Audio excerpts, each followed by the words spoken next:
To go on to Nate Diaz, I mean, it was a phenomenal performance, even if he had fought 10 times since 2016. You're right. But he wins a fight against a very good ex-champion. An unbelievable ex-champion who has looked ridiculous in his last couple of fights. And you have to talk about the layoff. You have to talk about that this kid hasn't fought in 3 years.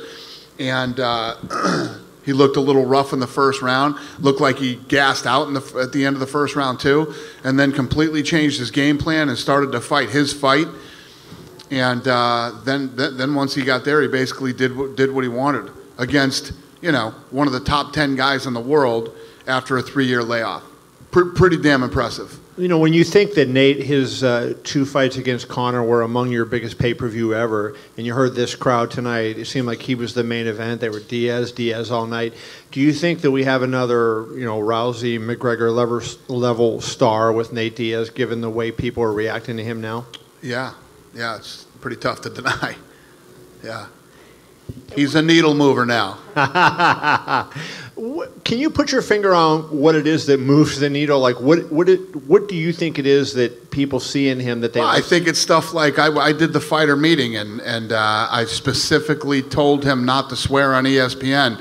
He looked right at me and said "motherfucker" right after when he was doing his interview on ESPN, and stuff like that. It's just I read this story. I didn't read the story. I read the headline from one of the big papers that had written a story about this, and it said UFC needs an anti-hero, and here he is, Nate Diaz. And it's true. It's just I said it leading up to this fight. He's the guy that says "fuck you" to the man, but he never really says "fuck you" to the man. He's always, actually, every time I see him, Nate is cool. But he just has this thing that people like.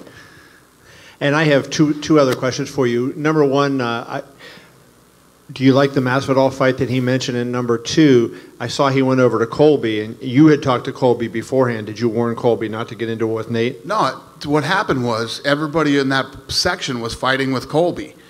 So security kept coming over to me 50 times saying, we got to get him out of there. And I said, no, everybody needs to start acting like fucking professionals because I don't have another seat in this entire building. Right. Every seat in this place is sold out. So that whole section needs to stop starting fights with Colby, and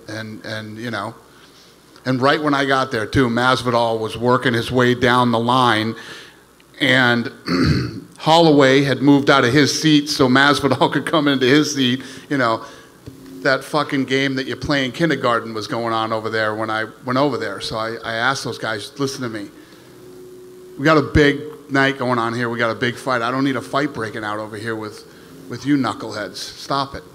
And then lastly for me, just can you comment on Paulo Costa?